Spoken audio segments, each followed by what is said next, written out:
Hey there, folks. Welcome back to the channel. Please bear with the background racket that's going on out there. Let's not let it interfere with the fun that we have in store for us. Out here on the table are 5 of my Micro 9 pistols. Technically, one of them is a subcompact, and 2 of them are subcompacts, although they are listed as Micro 9s by the manufacturer. If you've been watching my channel for any length of time, you'll know that for the past 3 or so years, I have been focusing extensively on personal protection, everyday carry, and Micro 9 pistols, mainly because since SIG came out with the P365 a few years ago, they have really kind of replaced everything else as a carry weapon of choice for a lot of people. And so that's why I tended to focus on those so heavily for a while. But that being said, in the past few months, I haven't done a whole lot on these pistols. I've been focusing on other projects. I've made a lot of poor life choices, as is evidenced by new faces on the wall here behind me. And I had gotten away from messing with my Micro 9 pistols much. What does that mean? Well, speaking candidly, that means that when I was going to the range, testing stuff, reviewing stuff, doing work with firearms at the range, I wasn't focusing on these. Quite frankly, I have not been practicing much with my everyday carry weapons.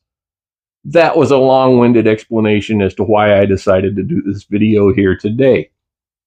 Out here on the table are the 5 pistols that I am most likely to carry if I'm going to be carrying something in an EDC type environment.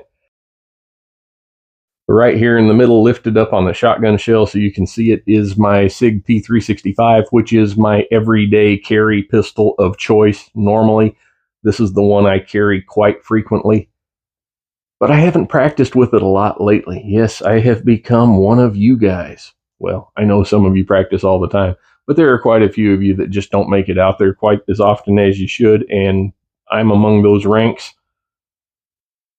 So I said all that to say this. I had to go to the range for a different project the other day, and I decided to make a point of testing all 5 of these at once while I was out there.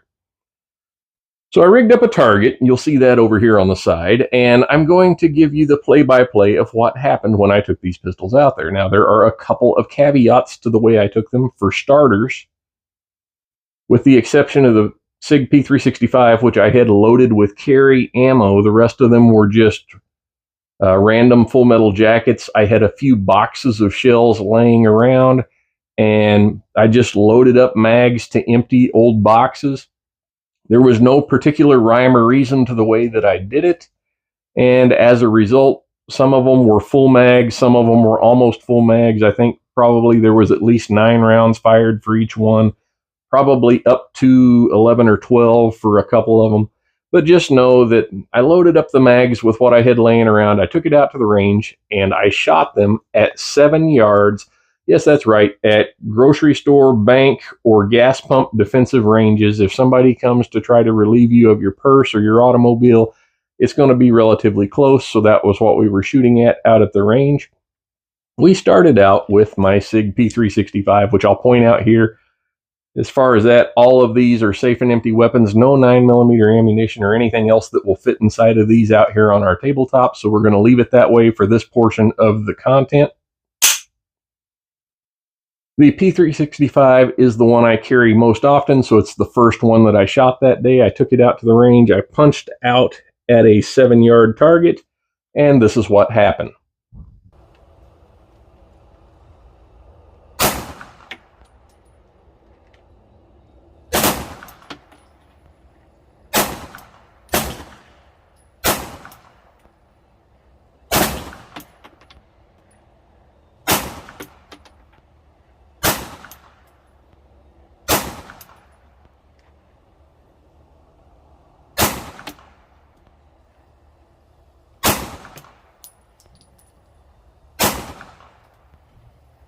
So as you could see there, the group was a little bit to the right, maybe just a little bit low. That is the stuff I had in it to carry. I think it was some old Federal Hydra shocks.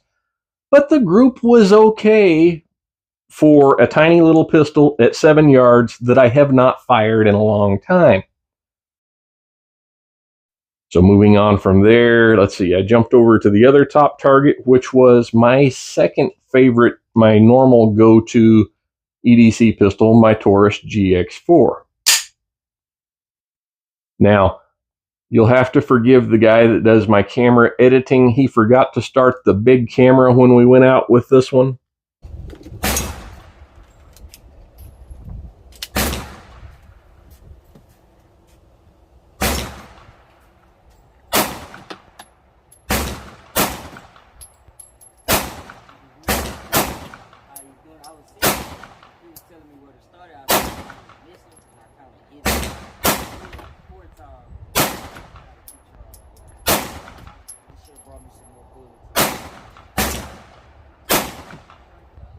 And I would say you'll just have to take my word for it that that second group that you see there was the group that I shot with the GX4.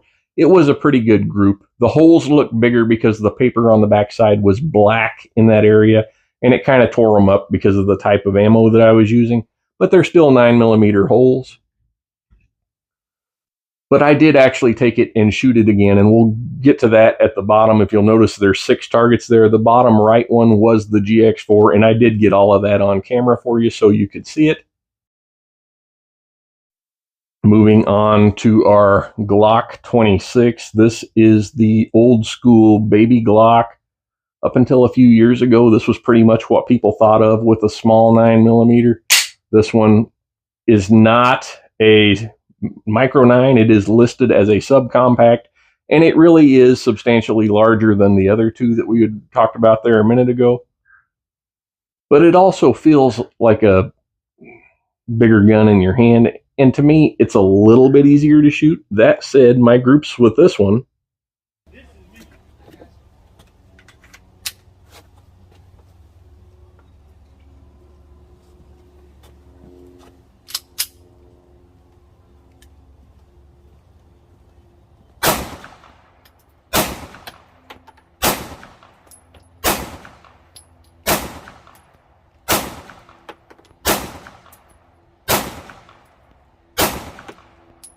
really weren't any different in size than the first two that I had fired. Moving on down the row, my Smith & Wesson M&P Shield. Now, while this one is listed as a Micro 9 pistol, it feels every bit as big as that baby Glock.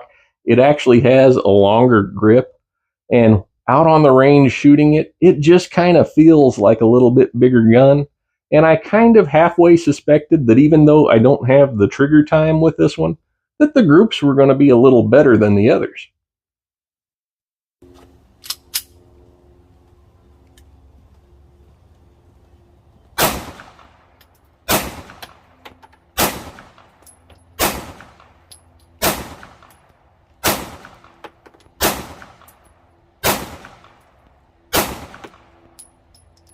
Turns out, though, they weren't really any better sized than the other 4 pistols.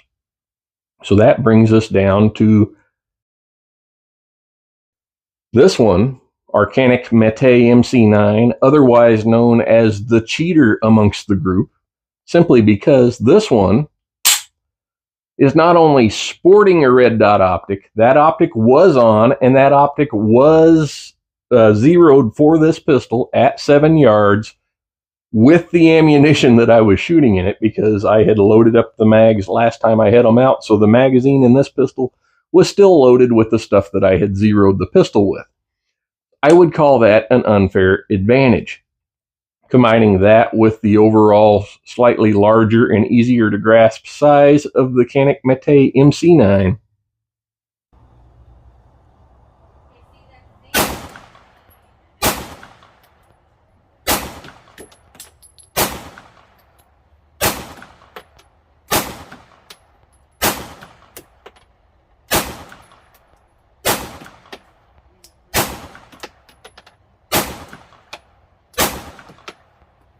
as I'm sure you noticed there, the group size with the Canic was substantially smaller than all the other pistols. But Does it really matter if you're at 7 yards and you're shooting at the middle of your intended target and your group is this big? Is that really any different than if your group is this big? Does it really matter? Well, I'll let you decide. But just so I could show you that I did actually do it, here's the second take with the Taurus GX4.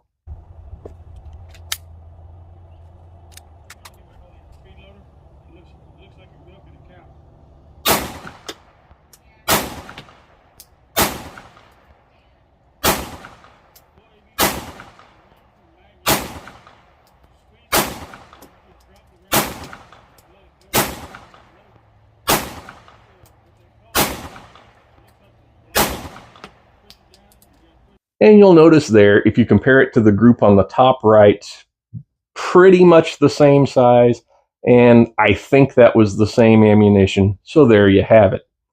Point I'm making with this video is not that any one of these is any better than the others. They're certainly all fine pistols. I don't think I'm going to stop carrying my P365 anytime soon, simply because it fits so well for the way that I carry it most days. I wear slacks to work. It fits in the pocket in a CYA Supply Company holster, this one.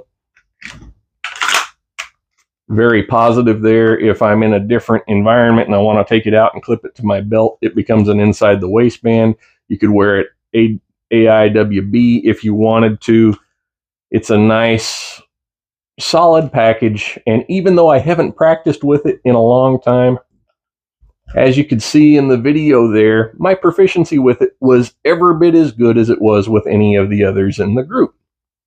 So that being said, if you didn't get a chance to see that video yet, Uncle Elmer was out here making a guest appearance covering for me because it was nasty earlier. So he did that video. He did another one that we haven't released just yet. That one will be coming out later this week, but it was filmed at the same time as the first one. Show you something kind of cool. This is not a can of Grizzly chewing tobacco. No, this is some of the fire starter that Elmer and I made well over a year ago for a special video. This one that we had on the channel. Not very many people got to see that, and that's kind of why I'm bringing this back out. Since we had Elmer out here, I kind of wanted to show you just how effective this stuff really is. Now, this is some paraffin and lighter fluid soaked cotton balls that Elmer and I put together. It's been about a year. It was wintertime last year, so well over a year. As you can see here, man, this stuff just lights up like crazy. It is extremely flammable, even though it's been sitting around all this time. The lighter fits right inside the tin with the tinder, and that provides a very convenient and easy way to carry a fire starter in your pack or in your glove box or whatever. I'm actually going to pick that up because it's going to burn my tabletop there. I'm going to put it underneath some of these channel stickers here, folks. If you'd like to get your hand on a channel sticker, either the 2A sticker that we have for the YouTube channel or our Fed Up stickers from our Rumble channel, just reach out to me below. I'll get with you. I'm not going to ask you for anything other than your address so I can send it out to you. Hope you enjoyed this, folks. Let me know in the comment section down below if you got something out of the content. On that note, YouTube has been playing around with the comment section lately. A couple of the last videos that I put out, the comments were turned off. Turns out I'm not the only one that's been having that problem, so something new they're trying, I guess. It is an election year, so go figure. But yeah, leave me a comment down below. Shoot me an email. It's on my public profile. Until next time, take care. God bless.